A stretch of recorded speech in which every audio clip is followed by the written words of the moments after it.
The biomass available for consumption by the herbivores and the decomposer is called।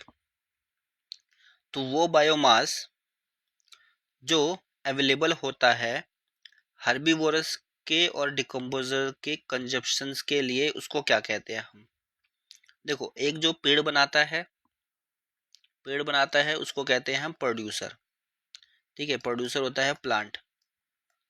तो plant जो biomass बनाता है उसको हम कहते हैं ग्रॉस प्राइमरी प्रोडक्टिविटी। ठीक है, अब ग्रॉस प्राइमरी प्रोडक्टिविटी में से माइनस हो जाता है रेस्पिरेटरी लॉस। ठीक है, रेस्पिरेटरी जो लॉस हुआ है वो चला गया इसमें से। तो अब जो बचता है वो होता है नेट प्राइमरी प्रोडक्टिविटी। अब ये जो है अवेलेबल बायोमास है जिसको बाद में आकर कंज्यूमर्स खाते हैं।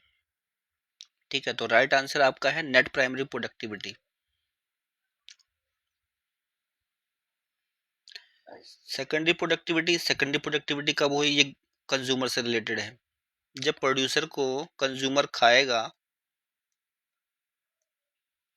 तो ये एस्टेब्लिश करेगा सेकेंडरी प्रोडक्टिविटी। ठीक है, प्रोड्यूसर के लिए तो प्राइमरी प्रोडक्टिविटी है।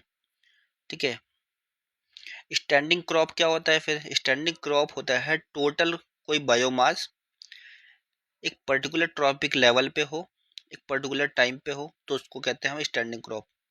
ठीक है, कंजप्शंस के लिए जो बायोमास अवेलेबल होता है उसको स्टैंडिंग क्रॉप नहीं कहते हैं। ग्रॉस प्राइमरी प्रोडक्टिविटी ये वाली होती है ग्रॉस प्राइमरी प्रोडक्टिविटी। ठीक है, जो बचा कुचा होता है वो होता है रेस्पिरेटरी लॉस निकालने के बाद जो बचता है उसको कहते हैं नेट प्राइमरी प्रोडक्टिविटी, जो कि कंजप्शन के लिए अवेलेबल होता है। ये कंजप्शन के लिए अवेलेबल नहीं होता। ठीक है, तो ये रॉन्ग है। सेकेंडरी प्रोडक्टिविटी कंज्यूमर्स की वजह से होती है, प्रोड्यूसर की वजह से नहीं होती है। नेट प्राइमरी प्रोडक्टिविटी जो होगी इसमें देखने को मिलेगा आपको, जो कि रह जाता है ग्रॉस प्राइमरी प्रोडक्टिविटी में से हर्बीवोरस और डिकम्पोजर्स द्वारा खाने के लिए। तो राइट आंसर आपका ऑप्शन ए है।